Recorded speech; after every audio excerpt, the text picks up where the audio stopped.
The summer I turned 18 marked the beginning of a chapter one never expected. My father, Robert, had recently remarried a kind, practical woman named Marcia. With her came Alex, my new stepbrother.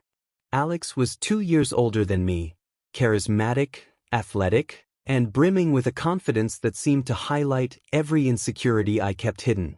From the moment we moved into the same house, our differences were glaring. Alex was effortlessly social, the kind of person who could light up a room with a single smirk. I, on the other hand, preferred the quiet of my books and the comfort of predictability.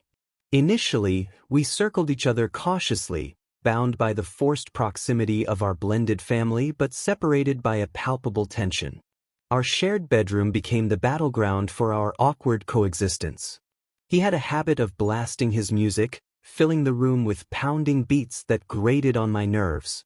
I countered with passive-aggressive silences and exaggerated sighs. It wasn't until one particularly heated argument over the volume that things began to shift. "Do you always sulk like this, or is it just for me?" he teased, his lopsided grin daring me to react. Something in his tone, half challenging, half playful, caught me off guard. Instead of snapping back, I laughed, a short, involuntary sound that seemed to surprise us both. That was the first crack in the wall we'd built between us.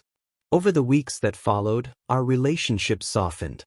Shared late-night conversations replaced the tension as we discovered common ground in music, movies, and the quiet frustrations of navigating a blended family. Alex had a way of making me talk, pulling out stories I hadn't even realized I wanted to share. In return, he opened up about his own struggles, the pressure of being the golden child and the fear of not living up to expectations. It wasn't just his words that drew me in.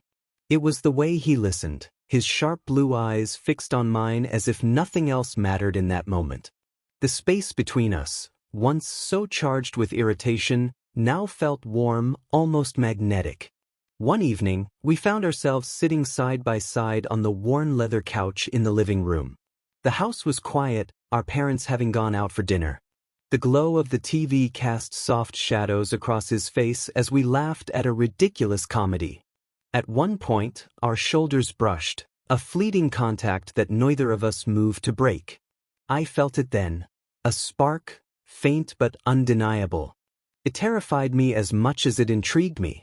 He glanced at me, his expression unreadable, and for a moment, it felt like we were the only two people in the world.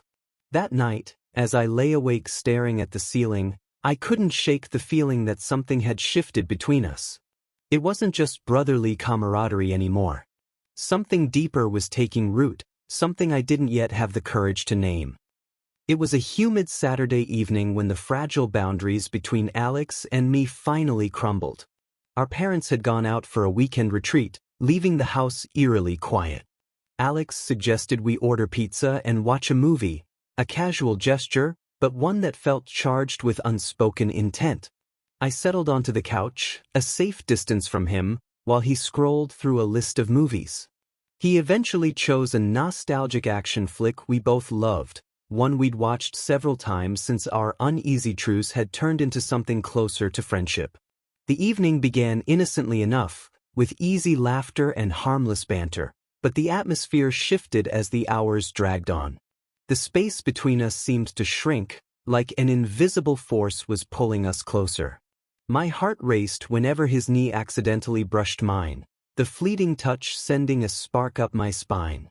At one point, he paused the movie and turned to me, his face serious. "Hey, can I ask you something?"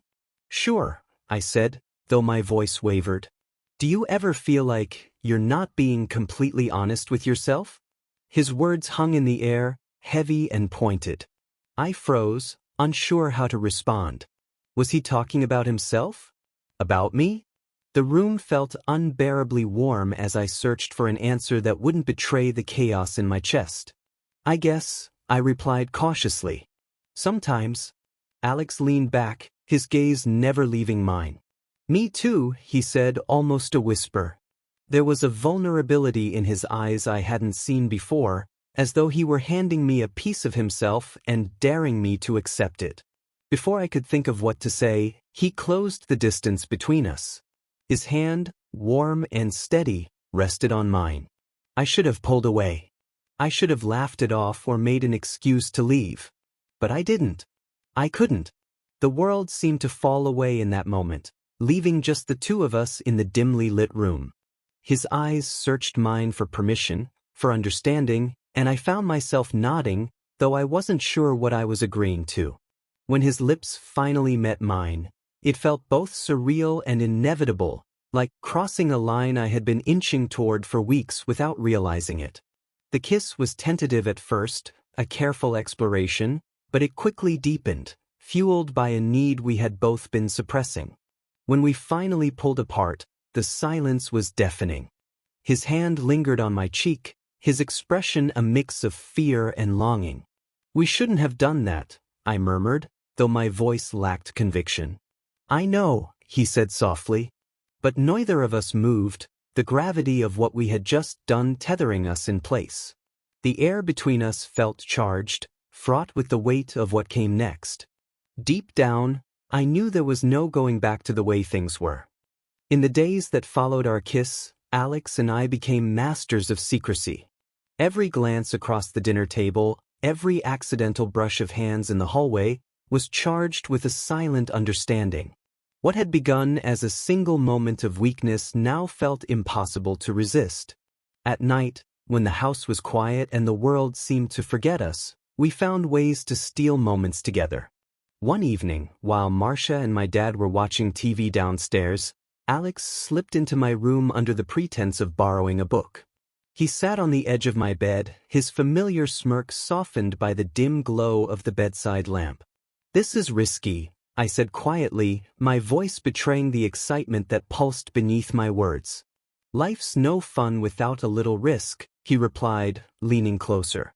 The tension between us had become intoxicating, a dangerous thrill that made my heart race every time he was near. His confidence emboldened me, but it also scared me. What if someone noticed? What if this delicate bubble we'd created burst, exposing us to the harsh reality we had been so carefully avoiding? Despite the fear, I found myself drawn to him like a moth to a flame. He had a way of making me feel seen, as though I wasn't just the quiet, bookish boy who faded into the background. With Alex, I felt alive, even if the cost of that feeling gnawed at me when I was alone. Our stolen moments grew bolder as the weeks passed. One afternoon, while our parents were out running errands, Alex and I sat on the back porch, hidden from the prying eyes of the neighborhood. The air was thick with the scent of freshly cut grass, and the sound of cicadas filled the silence. "You ever think about what happens if we get caught?" I asked, my voice barely audible over the din. Alex's expression darkened, but he didn't look away. "I do," he admitted. "But I also think about how miserable I'd be if I stayed away from you just because I was scared." His words sent a shiver down my spine. I knew he was right, but the weight of what we were doing pressed heavily on me. We weren't just risking our own happiness. We were playing with the fragile fabric of our family, and the consequences of tearing it apart felt unimaginable. As if sensing my hesitation, Alex reached out, his fingers brushing against mine. "I know this isn't easy," he said, "but I've never felt this way about anyone before." Neither had I. And that was what made it so hard to walk away. The sound of a car pulling into the driveway snapped us back to reality. We hurried inside, our secret intact for another day. But the guilt lingered, tangled with the undeniable pull that kept bringing us back to each other. Deep down, I knew it couldn't last. But I wasn't ready to let go, not yet. The end came sooner than I had feared, shattering the fragile world Alex and I had built in secrecy.